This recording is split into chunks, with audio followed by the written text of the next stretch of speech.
Compatibility Part 2. Now, I know I say this a lot, but compatibility is the biggest predictor for success, for longevity in a relationship.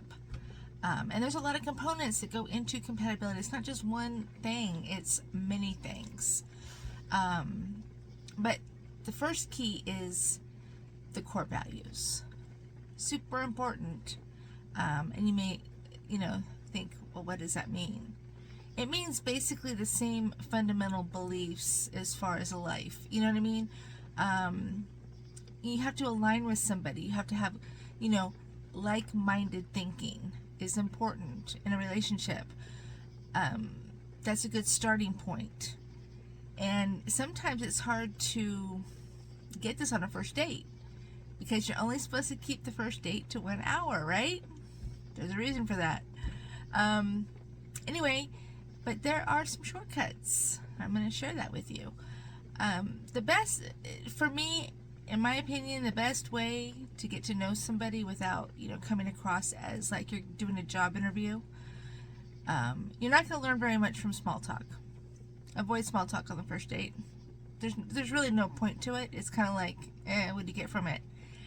Yeah, sure, it's pleasant, but other than that, are you going to get any information that's going to help you decide if the person is worthy of a second date?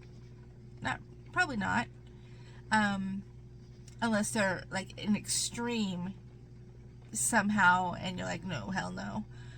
But anyway, so when you're on your first date,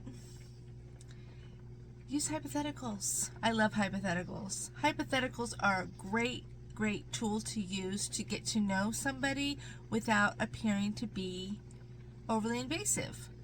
Because when you start asking somebody questions, especially somebody that you don't know, or even people that you do know, if you start asking questions, what happens? The guard goes up and they start overthinking and they start thinking about what you want to hear instead of what the truth is. Not to say that, somebody's lying, but, people tend to project a lot. And hypotheticals keep people in a real place because they don't feel, it's kind of a fun thing. You know what I mean? It's kind of a fun way to get somebody to open up without them really opening up. But if you think about it, it works. And it also sparks additional conversations that will help you get to know somebody better. And I put some samples on this video, but you can make up your own. Absolutely, have some fun with it based on your core values. Things that are important to you and you want to know if they're important to somebody else. Think of a hypothetical way of asking, because when you ask somebody a hypothetical question, their imagination opens up and they start thinking, and they, instead of guarding, they get kind of like, ooh, yeah, okay, and they play along. It's kind of like a game, but it's fun, and it's a great way to get information about where they truly are in their life and what they truly want. And if somebody asks you, what are you looking for? Don't say that you don't know. Everybody says that, I think, and it's not a right way to respond to that. Because if you're looking for long term, you want to date with intention. This is really important. Let somebody know. Tell them, I'm looking for a suitable person to date. It's very simple. Lay it on the line.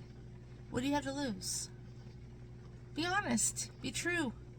Because you know what? When people hear that you don't know, it comes across as either you're not being honest or you're being wishy-washy.